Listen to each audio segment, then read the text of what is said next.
পেয়েছে।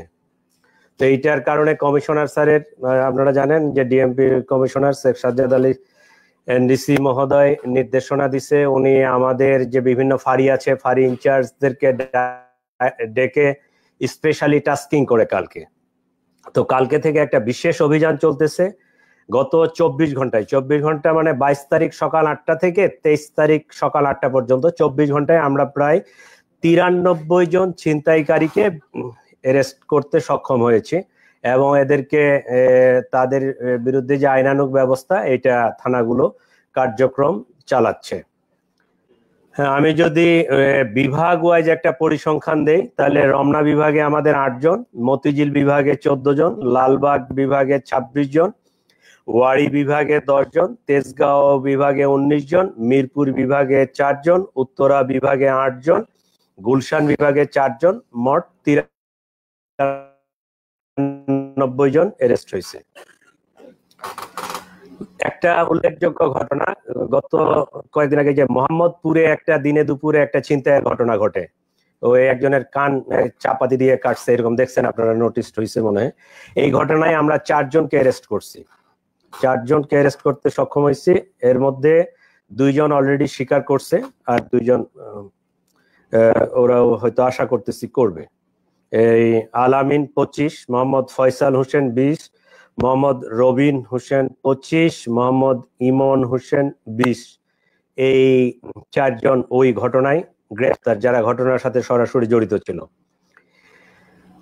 এছাড়া এই শেরেবাংলা নগর থানাধীন আগারগাঁওস্থ ফুল মার্কেট সংলগ্ন এলাকায় একটা ছিনতাইয়ের প্রস্তুতিকালে ওখান থেকে আমরা 3টা চাকু সহ 4 জনকে গ্রেফতার করি। গ্রেফতারকৃতরা যে উল্লেখযোগ্য তার মধ্যে জুয়েল 22, মনির 35, ইমন 22 আর আশিক 25, তাদেরকে গ্রেফতার করতে আমরা সক্ষম হয়েছি।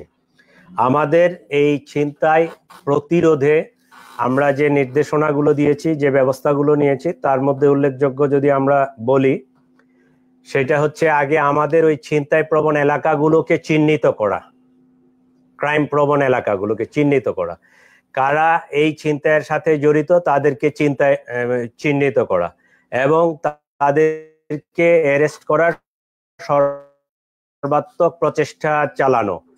আমরা ফুট পেট্রোল, বাইক পেট্রোল, মোটরসাইকেলে 2 জন, একজন অফিসার, একজন কনস্টেবল অথবা এসআই দিয়ে এবং গাড়িতে পেট্রোল, 3 ধরনের পেট্রোলেই এটা আমরা করাচ্ছি।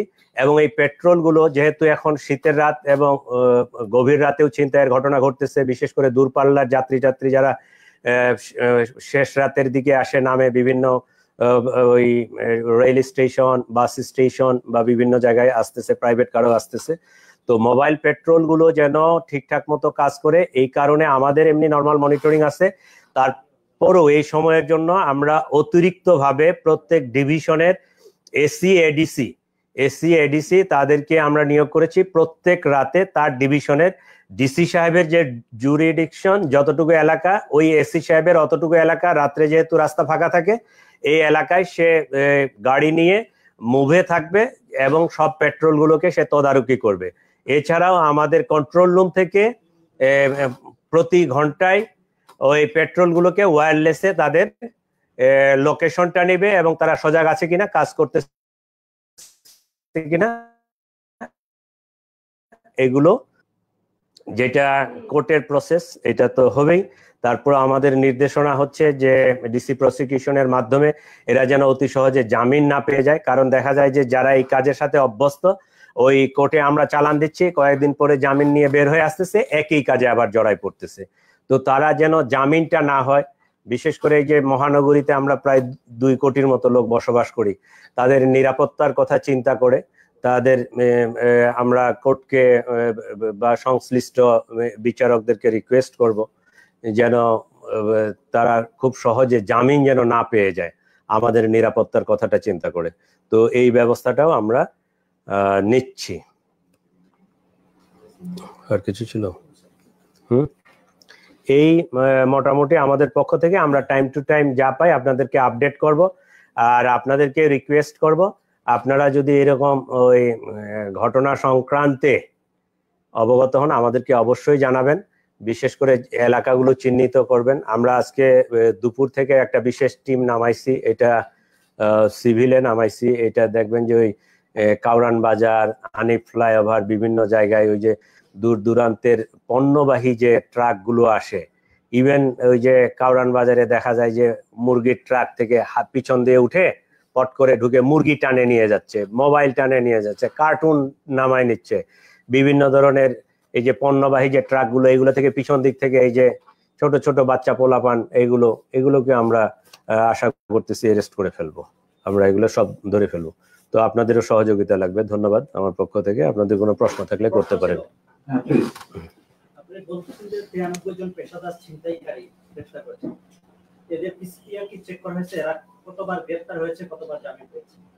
এইগুলো 93 জনেই পেশাদার ওইভাবে আমি বলি নাই। এর মধ্যে উল্লেখযোগ্য সংখ্যক পেশাদার আছে যারা একাধিকবার গ্রেফতার হয়েছে এবং জামিন পেয়েছে। তারা জামিন যেন না পায় সেজন্য আপনারা ব্যবস্থা নেবেন এইটার তো আসলে আমি নিষেধ করতে পারবো না। জামিন নেওয়াটা তার একটা কিন্তু আইনানুগ অধিকার, ঠিক আছে? এবং এইটা কিন্তু আমাদের যে জিআরও এবং সরকারি পক্ষে যে পিপিএ আছে যারা এটা মুভ করে, তাদের মাধ্যমে ওদের জামিনের বিরোধিতা করা। এই পাবলিক যে বিষয়টা আছে, পাবলিকের যে সিকিউরিটির বিষয়টা আছে, এরা যে এই বাহির হয়ে জামিন হয়ে আবার ছিনতাইয়ে জড়াই পড়তেছে বারবার, এই জিনিসটা কোর্টে উপস্থাপন করা, কোর্টকে জানানো, তাদের জামিনটা প্রলম্বিত করা, দীর্ঘায়িত করা, যেন জামিন সহজে জামিন না পেয়ে যায়। এটা